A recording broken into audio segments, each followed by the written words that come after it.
Bienvenidos. Welcome to Raíces de Hacienda Rooted Voices. I'm Sebastian Bishop from the Arobas program at Hacienda, and today I'm joined by my co-host, Jules. Hello all, I'm Jules Moorhouse, the Director of Human Resources. I'm excited to be here with Bianca. We are thrilled to welcome Bianca Schaefer Delgado to today's episode, Roots into Worlds. Yes, today we're exploring growing up between cultures. What does it mean, and how do we see the lessons that can be used to empower the next generation? Our guest Bianca is a resident services coordinator at our property in Oregon City, Las Flores. She brings a powerful perspective on representation and the pride that fuels community success. Bianca, we're so glad that you're here. Please introduce yourself and tell us a little bit about yourself and how you came to work at Hacienda. Hi, thank you guys for having me. I have been with Hacienda for 4 years now. It all started when a community member that I knew from childhood called me and said, hey, I've got a temp position. I was kind of looking for a job. She's like, I've got a temp position. I think you'd fit right in. I was like, I'm kind of in the business field. And she said, well, I think you're really good with kids, so why don't you come on? And I was like, okay. And so I applied, got hired. It was supposed to be 1 month, but here we are 4 years later. So it's been a long temp. So glad. Great. We're really glad to have you here. Let's start with your roots. Where did you grow up, and what are a few things you remember about your community? Well, I was born and raised in Mexico up until about the 3rd grade. And I think the most memorable thing about it was the food, number one. But more than anything, I remember with the food, it was always like community gatherings, whether that was at school or with people in the neighborhood. It was always like Mother's Day, Father's Day, Dia del Niño, holidays. Like for every reason, there was always like a big gathering of the people and people bringing in food and joining in together. And then later when I moved to the States, I moved into Molalla, and that was kind of a little piece of Mexico itself. I found a good community that kind of provided that same thing, and I kind of remember all the same things: food and community and celebration. Nice. Can you share how your heritage and personal background have influenced your way you approach your work at Hacienda? Yeah, so I think for me, growing up, I didn't learn English until much later. My parents still to this day don't speak much English. And so something I always keep in mind is that parents, as a kid, everything you learn comes from a mixture of school as well as family, specifically like the adults in your household, right? Like your parents, if you have older siblings, like I had older siblings. And they, even though they didn't speak any English, they were still able to teach me so many things. And so now when I work and I think about specific communities that I've worked with, right, a lot of the parents, specifically in Molalla, they didn't speak the language, but they're still teaching their kids so much. And so in my work with youth and in my work with the community, I always remember that although parents maybe like don't speak the language, they have so much to offer, so much to teach the kids or to teach their families. And I always kind of keep that in the heart, keep that in the root of all things. Do you share your story with the families as well? Do I share them, like where I come from? Yeah, like your heritage and your background, and like bring that do. heritage into your work here. Yeah, I do. A lot of the families whom I grew up with in Molalla, and who I worked with in Molalla, they watched me grow up. They were part of my community. They knew my family. They knew my parents. I went out and picked berries with some of these families, worked in the fields with some of these families, and so they know like where I come from and like where I've all the places I've been to in order to get where I am today. It's a really rich community in both Oregon City and Molalla, and so does it feel like home to you? Are you finding that you talked a little bit about that comfort and that you had some similarities. Can you talk a tiny bit about that? Yeah, Molalla, which I haven't mentioned yet, right? But I grew up in our community in Molalla, our Hacienda community in Molalla. And so being able to live with all of these families who, for the most part, came from the same country that I did, or similar countries that kind of had the same kind of background. And coming from Mexico, it was like these families just took you in. You know, you walk into this property and these families just take you, they accept you. And then coming back to work with these families again, it's like, I'm back, right? Yeah. Like, I've been gone for so long, but I'm back with family. A lot of the families are still the same. There's new ones, but all these new ones have kind of adopted this community, and everybody welcomes you. And so, the moment I was back there, I was like, yeah, this feels good. Yeah. Yeah. Well, you already talked about how you found out about the opportunity at Hacienda and how you, had already been in that community. But what brought you to work at Hacienda? What really motivated you to come back in that moment? Yeah, I mean, I mentioned a little bit about it, right? Growing up in a community that taught me a lot of things, right? Being part of the Expresiones program, being neighbors with a person who is also part of Hacienda now, other than myself. When she called me for the temp job, I was like, yeah, like that makes sense, right? And so I was there for a month, and I was like, I can't just be here for a month. And so I had the opportunity to extend a little bit longer, and a little bit longer.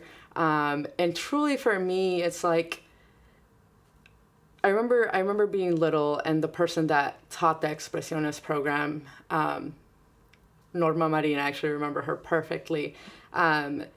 She just always made sure that we knew that, like, even though like whatever it was I was doing at that time, she's like, one day, Bianca, like, you're gonna grow up and you're gonna do all these things, and you're gonna come back and you're going to help your community and you're going to support. And I was like, I was a kid, and like, yeah.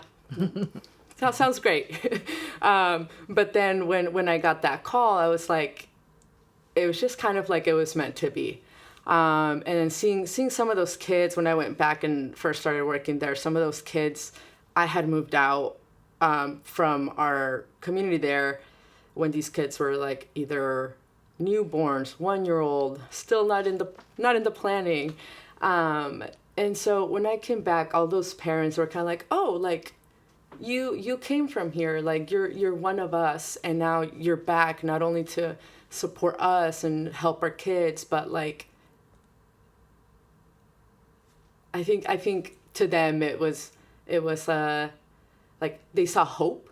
Mm-hmm. They saw some hope in me because, like I shared earlier, they know my family, they've seen our struggles, they know all the things we've had to face as a community and my family.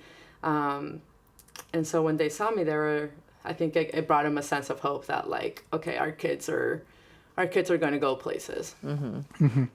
Yeah. Do you feel like that hope and sense of community is also like made you stay long term? Is there anything else that you think has helped you stay within the organization all this time? Definitely.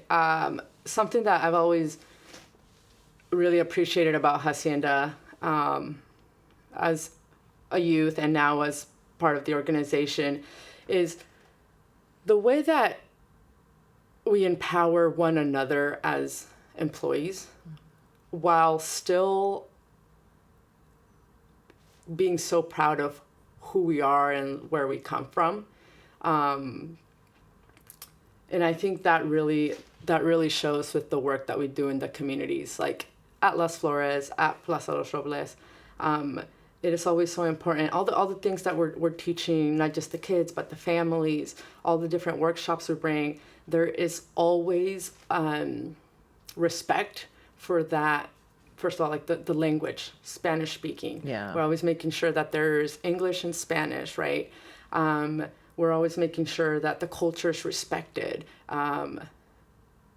It's just something that I've always admired, because sometimes it seems like when you're learning something, you're kind of adopting a new world versus who you were born, what you were born knowing. And so I think with Hacienda, what I like is that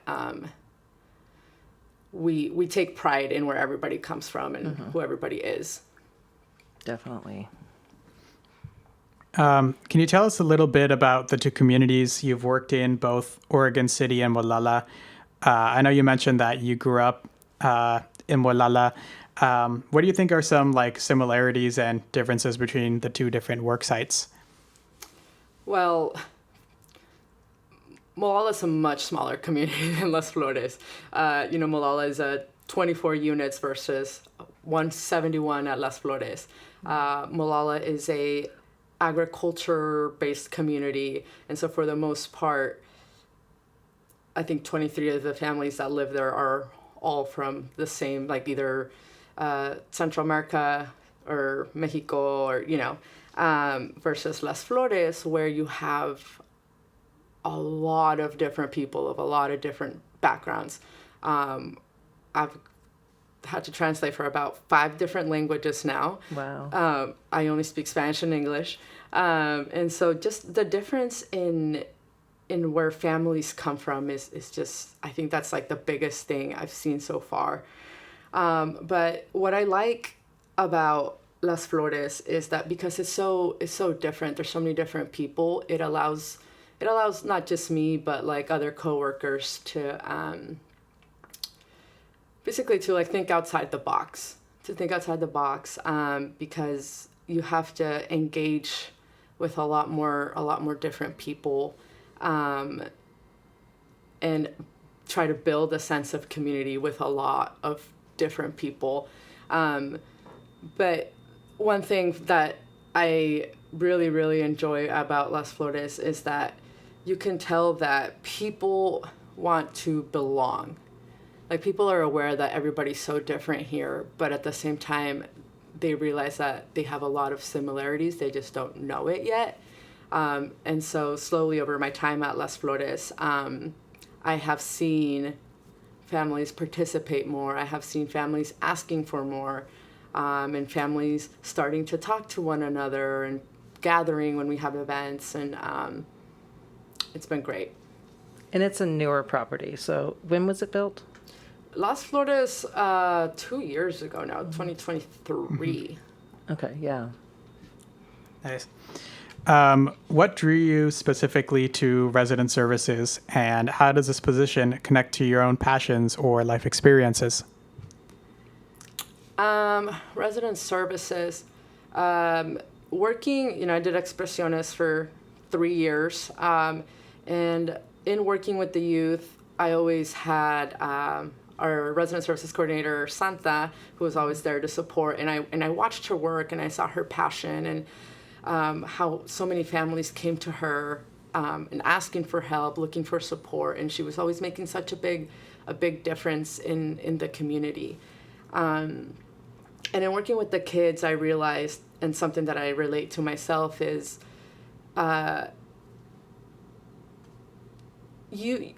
you can shape the way a kid is. You can teach them a lot of different things, but truly, when you work with kids, you see that who their parents are and the tools that their parents have is really a big way to support the kids, right? And so I just feel like it's a domino effect. If you work with parents and you give them the right tools and you help and you support and you provide resources, they're going to be better off.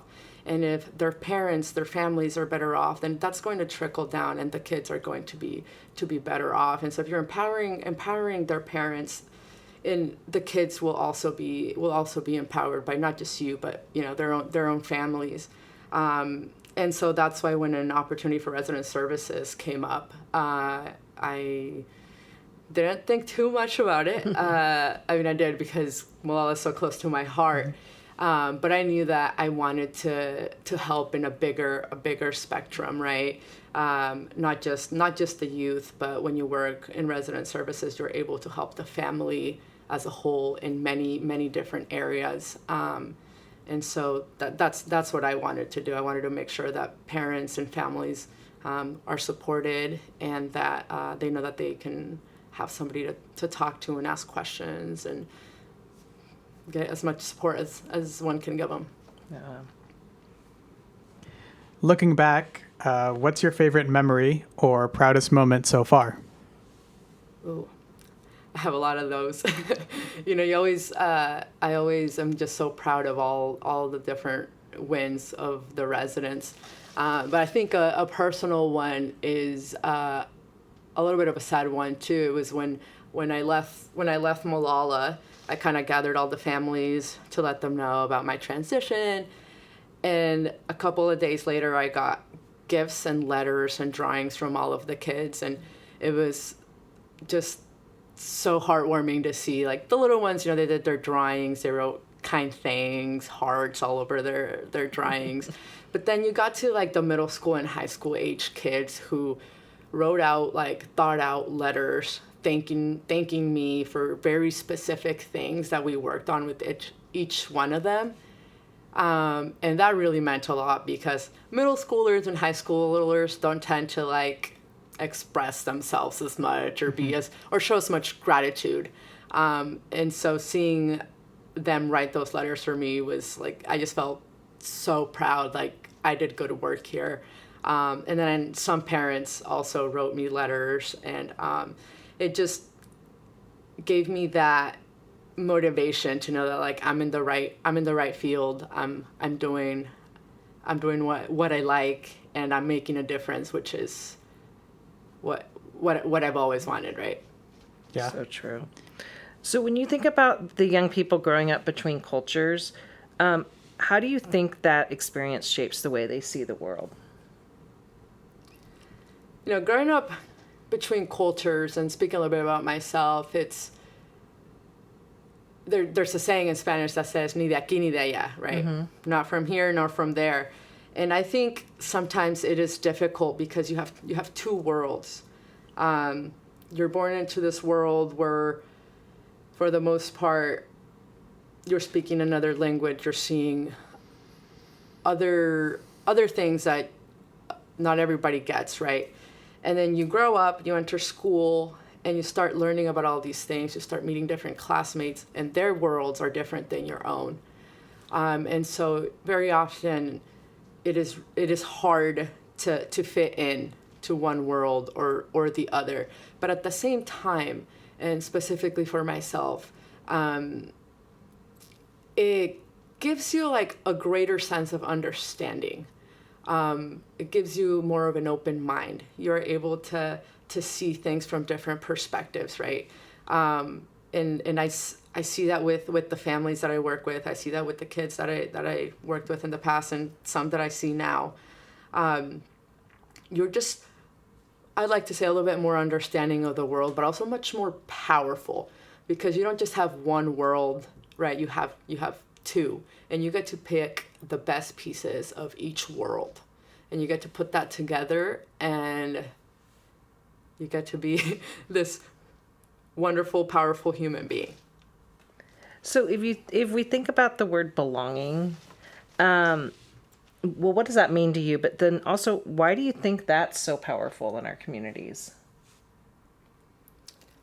I think belonging is a place where you feel at home, right? Where you feel comfortable, where you know that you're going to be okay. And I think in our communities, belonging, and just how I was talking about the two different worlds, having a sense of belonging in your community is so important, because you always know that no matter what happens, you can always fall back and have a place that's home within your community. I remember sometimes, like, coming home from school, my parents aren't home, they're out working, and there's a neighbor who checks in with you, like, hey, your mom told me she's gone, but she'll be back. Mm-hmm. Or, hey, your mom left you food with me. Or, people are always checking in, and you know that you feel that you belong there because these people care for you. And it's so important to have that, because as you're growing up, you're learning and you're seeing so many different things, and you're like, well, my friends do this, my teacher said this, but I don't understand it. My family doesn't see it that way. I've never seen it that way. And so just having something to fall back on where it's like, okay, this is who I am. This is where I belong. Do you see that in our properties? That sense you're talking about, when you were growing up, you had that neighbor that was helping out. Do you see that within our properties, especially the two that you worked at? I do. Molalla is a smaller community, so of course all the neighbors know each other. But it is, whenever it is time for like the holidays, everybody comes together, potluck style. Hey, last time you brought this, how about this time I bring this? And people look out for one another. People plan things with each other. People it reminds me of my times in Mexico. People want to celebrate and bring food. Yeah. And Oregon City is much larger, but I think that you still have those neighbors that check in. As a resident services, many people come and talk to me about other neighbors, and very often people come not just to people come into my office to tell me their concerns for another family, like maybe because they don't want to tell them directly, like, hey, I'm concerned for you, right? Because that can often come out not the right way, but they come to me and they ask me to check in. And so I think that even though it's a much larger property, people still look out for one another. And so I really enjoy seeing that. Or, when I have events, oh, I saw that my neighbor from upstairs, she said she was coming and I didn't see her at the event. And so, it's those little things, those small check-ins that really make a difference. And I really appreciate that in our communities. Mm-hmm. Mm-hmm. So true. Thanks for sharing. Can you share a time when you saw Hacienda make a real difference in someone's life? Yeah.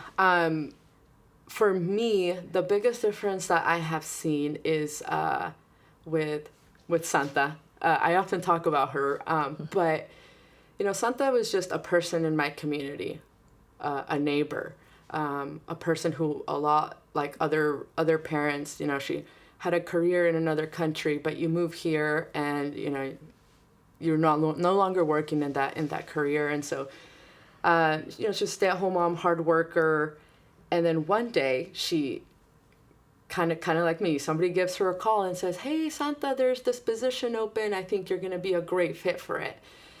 The resident services position in Molalla. And she's like, no, you know what? Like, I can't do it. She has all of these doubts, all of these questions. She thinks Hacienda won't want to hire her because she doesn't speak English, because she doesn't have a degree. And Hacienda hires her. And Hacienda empowers her to take this role and run with it, right? And this was many years ago. I think it's been over 10 years for Santa now.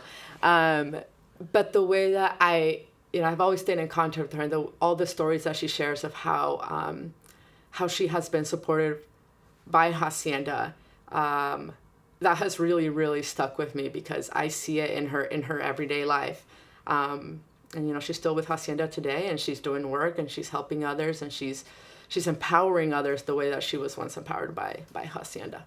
And I see that she empowered you as well when you were working with her at Molalla. And as the resident service coordinator, you saw the work she was doing there and said, hey, I see a difference. I want to do this work. So it's a really beautiful story between you two. Can you share a story that stayed with you? I have another Molalla story. Yeah. I've been there 3 years and less time at Las Flores, hence my answers. But it was a summer. We were having a summer program, and I was trying to get a little bit more in touch with our high schoolers. And there happened to be a high school meeting that day, and one of the youth residents brought a friend. They're like, oh, my friend's visiting. Can he join? Sure. And we're talking, we have a conversation, we're kind of doing career prep, some college prep stuff. And he leaves for the day, and then the next day comes around, and we have a mobile library, and I'm out there looking at the books in the minivan. And I have this mom that comes up to me, and she's like, are you Bianca? And I was like, yeah, I'm Bianca. And she just hugs me. She just hugs me really tight. And I'm like, you know, I'm like, yeah, how can I help you? And she's just hugging me because her son that happened to come to this class went and told her how there's this girl that speaks Spanish and English and knows about college. They had been in the US for maybe like a year, and they were trying to get their oldest daughter, who just graduated high school, into college, but they didn't know anybody that spoke English and Spanish, and they were too afraid to go to the nearby college because of the language barrier. And now she just finished a community college, and she actually sent me her admission letter. She's going to go to OSU next year. Oh, wow. And so that has really stuck with me, because it was a random person who just happened to learn that there was a person that knew a few things, and she trusted it, and made sure to let me know that her kid's in college. And yeah, I cherish that. That's so It's a great. very sweet story. And we also know that this work comes with challenges too. What challenges have you faced, and what have you learned from them?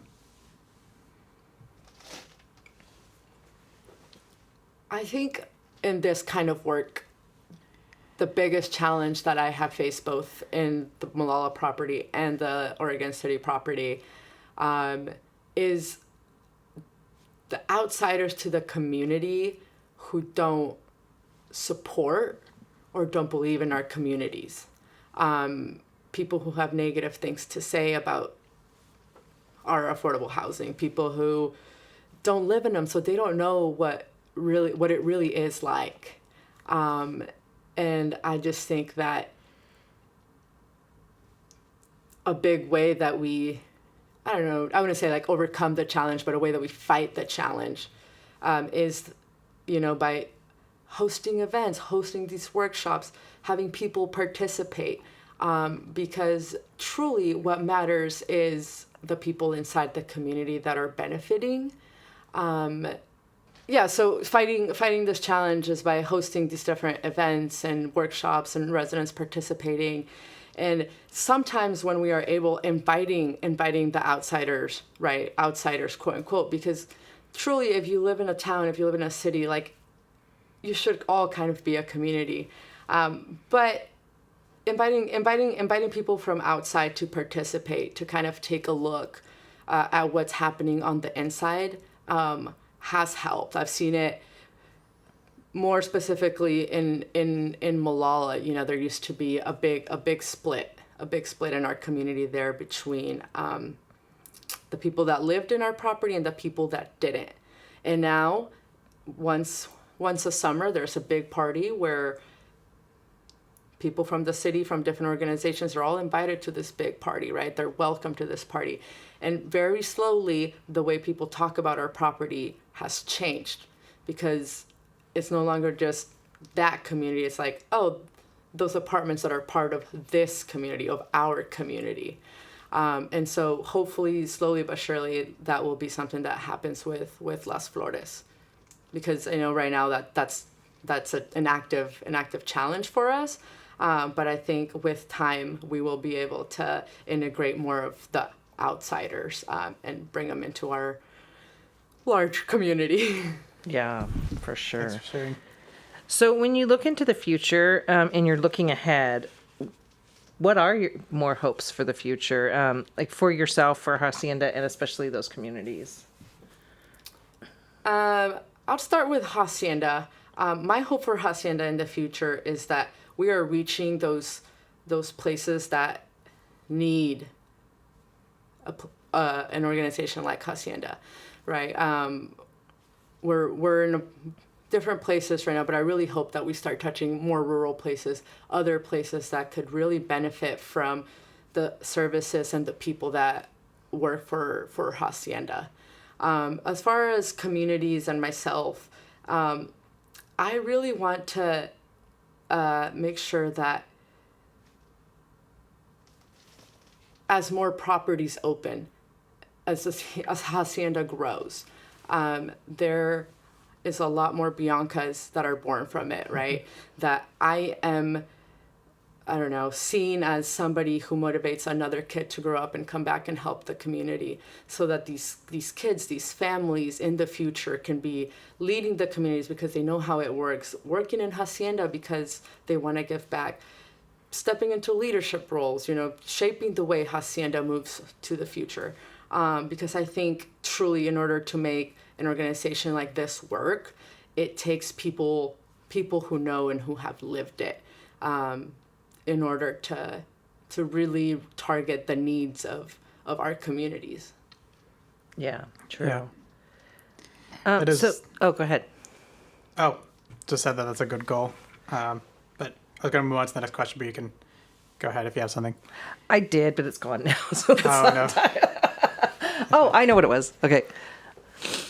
You talk a little bit about, or you touched on the Expresiones program and your resident services coordinator position. Can you kind of talk about those positions a little bit more and the meat in those and the satisfactions and, some of the things that you've seen in those positions that have made differences as well? And just, maybe not, I'm not saying a job description, but, what happens in those departments? Yeah. I'll start with Expresiones. Expresiones, you do after school program coordinating. Oftentimes it is you who is giving the service to the youth in our properties, right?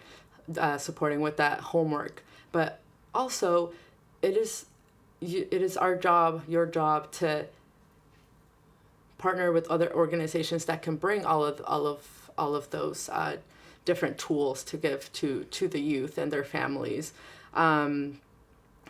You spend hours with the kids and you see what their needs are. You see whether a kid needs skill sets for, specific subjects, math, reading, whatever it is. You see that. And so you look for a solution. You look for support, whether that's a community member who happens to be really good at math and is willing to come in and tutor and support, or you look for an organization that brings in that support. Sometimes it's just giving a kid a safe space, right? Sometimes their parents are out working and they're not home until later hours, and the kid needs somewhere to go, and they're coming somewhere and they're learning and they're being supported and they're learning about culture, their heritage, because it's so much more than just sitting there and doing schoolwork, right? It's building a community with the youth, with each other, learning to get along and seeing all the other kids from the property as your friends, as your brothers and sisters. And yeah, Expresiones is just, it's so full of moments that fill your heart. Like I said, when you watch a little kid slowly get older and continue in the program, and they go and do their own thing, and you see them and you hear about them, and it's like, oh, look at all the great things that you were doing. And it's awesome. And now for resident services, I think I always have trouble kind of describing what it is I do, because you have a job description, but when you're out working with the community, when you're out working with families, yes, you have a job description, but there's so much more that gets added to it, because most of it is just the one-on-one communication, right? It's just like who I am with who they are. But I'm technically there to support families in staying housed, making sure that they have all of the resources that they need, that they feel supported. Oftentimes they just need somebody to come down and talk to, right? They need a break. They want to learn something. I have gotten a bunch of asks for a bunch of different things that I wouldn't even think of myself, right? So sometimes they support me and they show me what it is that community needs. If somebody, I do a lot of translating at Las Flores. Our management doesn't speak Spanish, and so a lot of the families, when I first came to Las Flores, they're like, oh, well, I haven't spoken up because I don't speak the language. I don't have anybody to go to. And now it's like families are coming, they're participating because they feel that connection. They see a person that looks like them, a person that, you know, that sees them for who they are. And that's not like just on me, right? That's just like on Hacienda as a whole, because of all of my coworkers and all of the people that have taught me what resident services is, right? All the other people on my team. So yeah, resident services kind of day to day, I say, a new problem arises or a new win arises every single day. But at the end of the day, I'm there to support what families needs, what their kids need, and anything that is in my power to support. Like I'm going to do it, whether or not it's in my job description. True. I always think there should be a heart next to resident services coordinator because it's such heart work. You know? It's not just what, you know, those words. Yeah. There's so much more to it. So that was a great explanation of what it is. Thanks. Yeah, it's a very multifaceted role, especially just in terms of like all the things that it takes to like keep people housed, but not just like keep people housed, but put people on a path to like, you know, success, be it like career success or academic success, or just like, you know, helping families with whatever they need. Yeah. Thanks so much.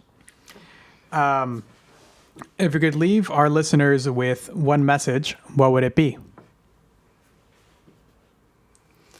I thought about this one real hard. And I think that my message is that it is okay to belong in more than one world. It's okay. And it is okay to be proud of both worlds. You don't have to be just one world or the other. You can be a bit of both, and you can be proud of both. And that's okay. Whatever world you're proud of, you say it loud and you go with it. That's perfect. That's great. Well, Bianca, thank you for sharing your story with us and the impact of your work at Hacienda. This has been episode 5 of Raíces de Hacienda, Roots in Two Worlds. I'm Sebastián, here with Jules. Gracias por acompañarnos. And until next time, keep listening, keep learning, and keep building a future rooted in community. The podcast, Raíces de Hacienda, has the purpose to celebrate the voices, journeys, and cultural roots of the people who make Hacienda what it is. Through storytelling, we uplift the lived experiences of our staff, their triumphs, challenges, and deep ties to community and culture. Rooted in Latina traditions and values, this podcast is a space for authenticity, connection, and pride. By sharing our stories, we grow a collective narrative that honors identity, builds belonging, and reminds us that our voices are powerful tools for healing, reflection, and transformation.